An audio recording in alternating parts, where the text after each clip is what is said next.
Avec la séquence qui a marqué ces 48 dernières heures sur les réseaux sociaux, peu dans les médias, c'est peu traité, c'est surprenant d'ailleurs, parce que c'est une séquence qui est absolument bouleversante. Des agriculteurs ont interpellé les forces de l'ordre sur un point de blocage au niveau de Brive-la-Gaillarde.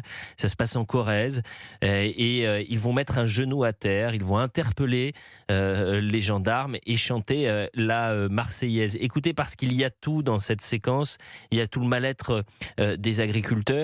Et il y a aussi cette France que la France soutient, que les Français soutiennent. 76% des Français sont en soutien des agriculteurs et de leur mobilisation depuis 10 jours. Écoutez.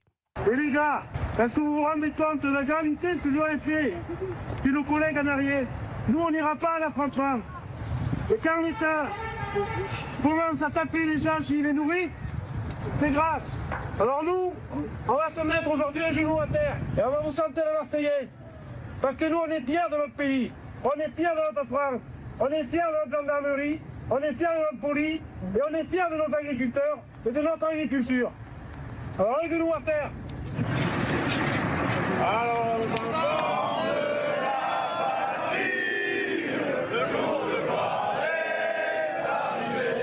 Et ils vont donc chanter la Marseillaise après une semaine de manifestations contre la politique du gouvernement sur la dermatose notamment. Moins d'une dizaine de barrages d'agriculteurs sont maintenus, nous explique Le Figaro ce matin, selon la gendarmerie, essentiellement dans le sud-ouest.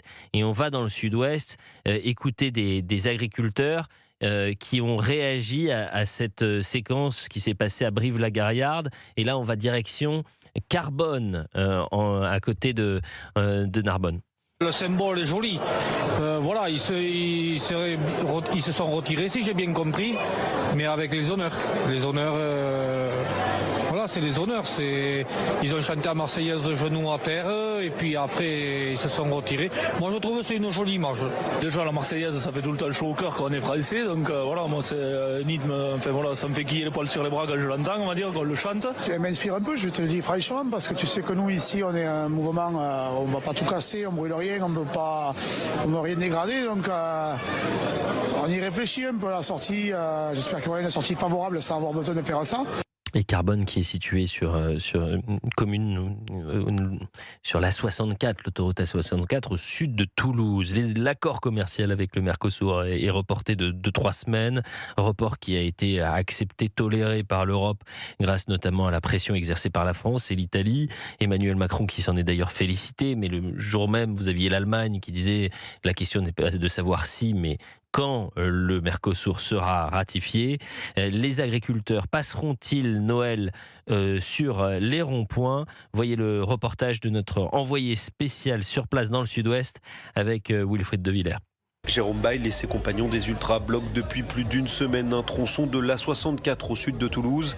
L'abandon pur et simple de l'accord avec le Mercosur, c'est l'une de leurs revendications.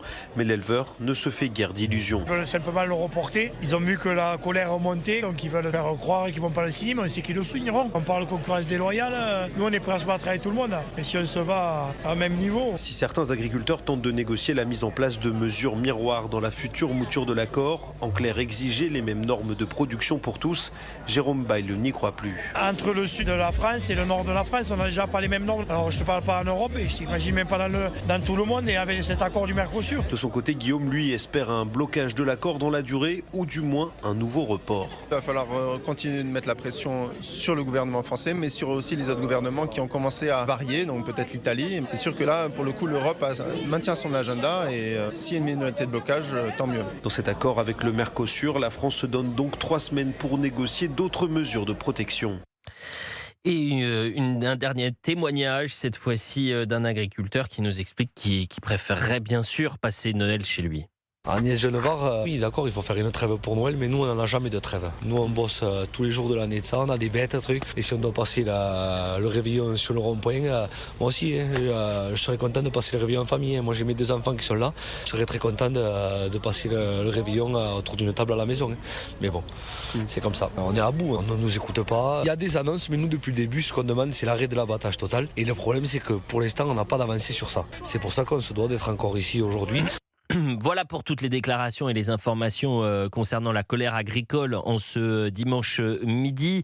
Mobilisation qui, on l'imagine, sera moins forte les prochains jours, mais qui pourrait retrouver une certaine vigueur, voire une vigueur certaine au moment de la ratification de ce traité du Mercosur. Mathieu Hoc, je rappelle que vous êtes secrétaire général du cercle de réflexion qui s'appelle le Millénaire. Quand vous regardez ce qui s'est passé ces 10 derniers jours, quel regard vous portez dessus et de quoi cette grogne est-elle le nom ? Cette grogne est le nom évidemment d'une crise structurelle du milieu agricole qui s'illustre sur énormément de sujets, une crise de la production, une crise des vocations, etc. Mais surtout ce qui s'est passé il y a 10 jours, moi me marque énormément, c'est que le problème, c'est que les agriculteurs font face à un gouvernement qui ne connaît que le rapport de force. C'est-à-dire que là, en réduisant l'intensité de leur mobilisation, cela aura moins d'effet pour que le gouvernement puisse leur donner ce qu'ils veulent, c'est-à-dire répondre aux crises structurelles. Le problème étant que quand le gouvernement aujourd'hui essaye d'adopter, c'est un peu moins le cas depuis quelques jours, depuis notamment ce qu'a dit Laurent Nunez, mais le gouvernement a essayé d'adopter une ligne très ferme vis-à-vis des agriculteurs.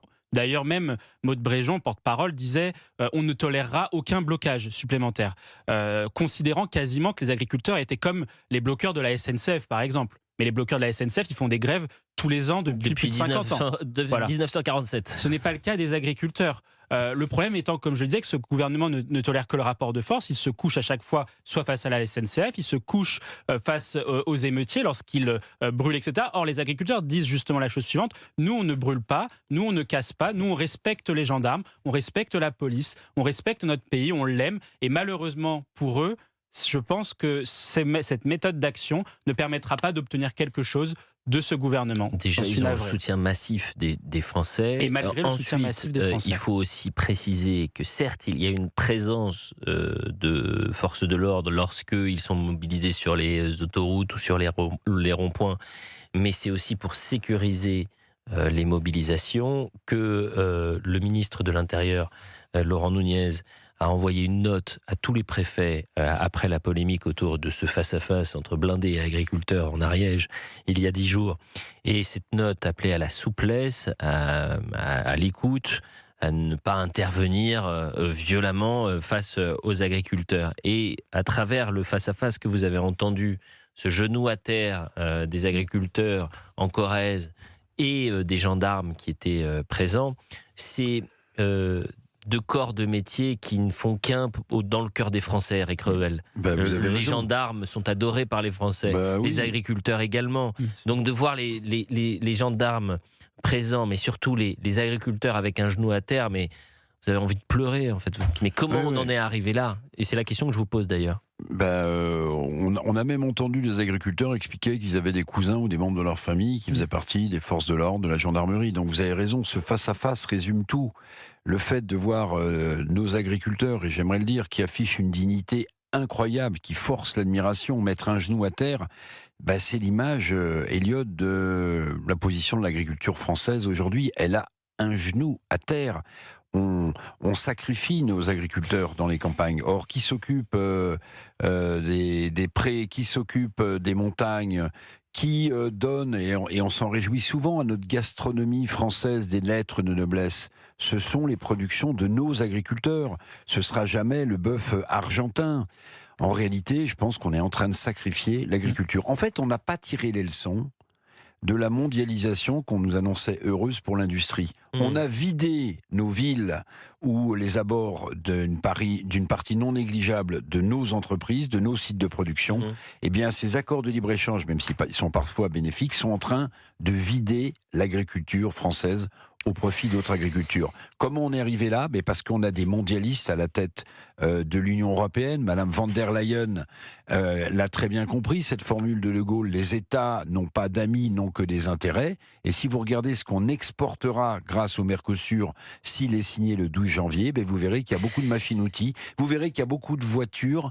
Et quel type de voiture, à votre avis ? Sans doute de la voiture allemande et des machines-outils allemandes. Donc en fait, voilà, on vide nos campagnes. mais on ne peut pas tolérer d'importer des produits, notamment agroalimentaires, au nom de la souveraineté, qui ne respectent pas les normes dont on oblige nos agriculteurs de respecter.